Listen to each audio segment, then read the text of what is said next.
things too. Better yet, John Elway wants you to have all of those things too. Come see us or click on elwaydealers.com.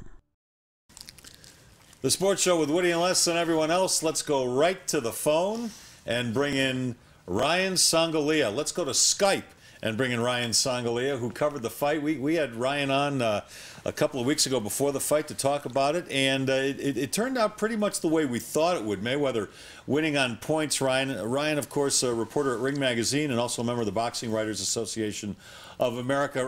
Ryan, any surprise at all from what you saw on Saturday night?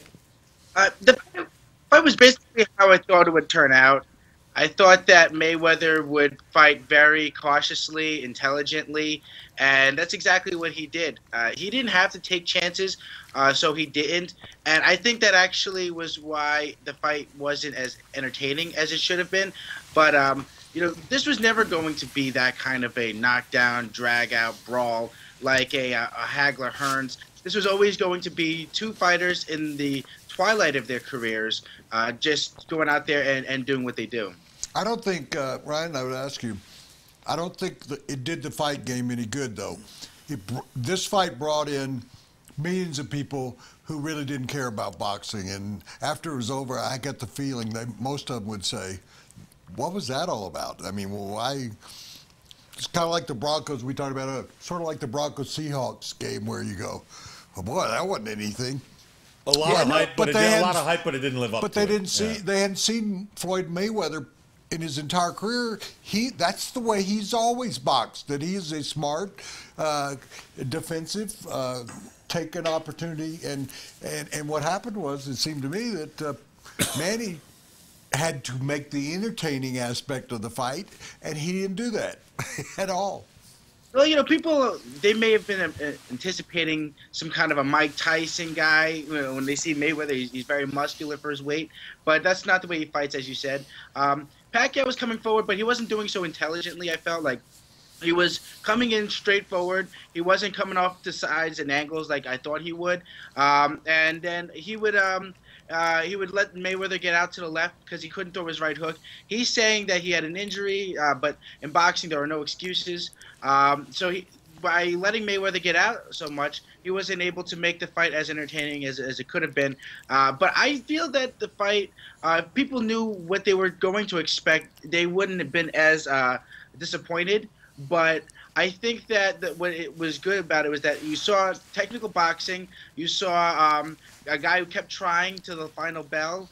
But I agree. I would have loved to have seen a brawl or something like that that would have made people talk about it. Because after the fight, there was nothing to talk about. It was just, all right, that happened, and let's move on with our lives. Yeah, Ryan, to me, even though Pacquiao is 2 years younger than Mayweather, to me, Pacquiao looked like the older fighter. He just couldn't muster it up at the end, could he, when he needed the knockout? Well, there are two things. There's chronological age, and then there's ring age. If you look at Pacquiao has taken a lot more punishment in his career. He's had 3 knockout losses. He's about I think 12 more fights than Mayweather, and all of his fights have been brawls. So that's going to take a toll on you. But also, I think it's all that Mayweather has taken care of his body very well. He doesn't drink. He goes out, but doesn't really party the way that people think he does because of his image. But I think that these were two guys that were really past their prime, and I could see it from both guys that neither guy really was the fighter that they were about 10 years ago. I mean, but who among us is really the same person we were 10 years ago? Yeah. Do you think he will actually quit at 49-0 when he has a chance to beat Marciano's record?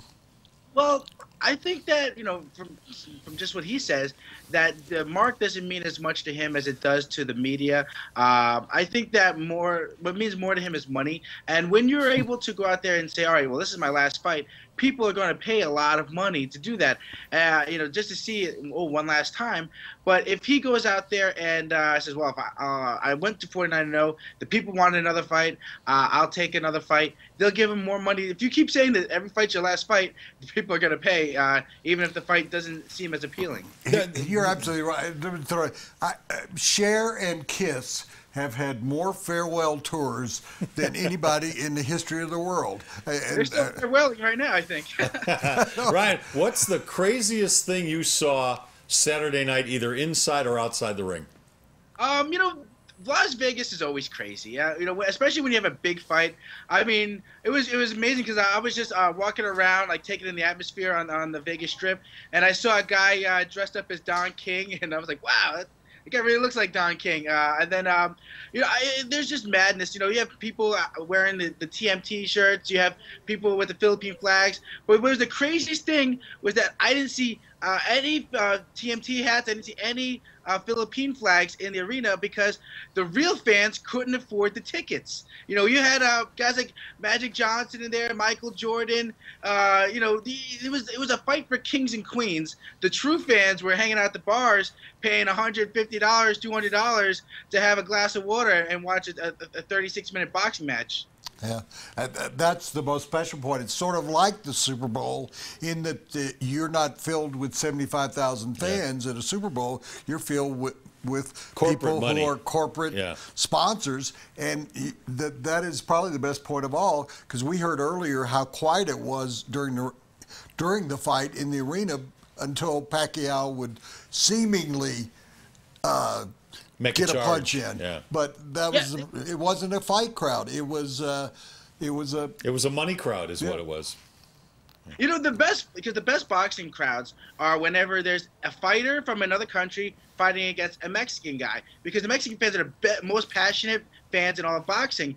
Like when Pacquiao fought Marquez, each time it was like a huge atmosphere. It was like Cinco de Mayo. It really felt like Cinco de Mayo. Like this one, it really felt like we were at like a corporate golf event, you know, and nobody wanted to spill their Chardonnay on their polo. It felt kind of weird, but I mean, it was great to see, I guess, Jay-Z and Beyonce out at the fights. You know, because remember the Ali Frazier one fight? It was so exclusive that a guy like Frank Sinatra couldn't even get tickets. He had to take photos for Time magazine, or I believe actually Life magazine. So it was that kind of an atmosphere. It was something you'll never see again for a long time. But it definitely didn't have that vibe in there that was like a real boxing match. Ryan, really appreciate your help over the last couple of weeks covering the fight with us. And where can people find you? Where should they read your stuff? Well, I'm on Twitter at Ryan Songalia. Of course, Rappler.com, the Philippine news site that sent me here, and the Ring magazine, ringtv.com. You'll find me there multiple times a week. All right, Ryan, we'll talk to you. Relax a little bit before all the next big event happens. Don't worry, I have a 24-hour flight to Manila ahead of me. I'll have plenty of time to relax. Wow. All right.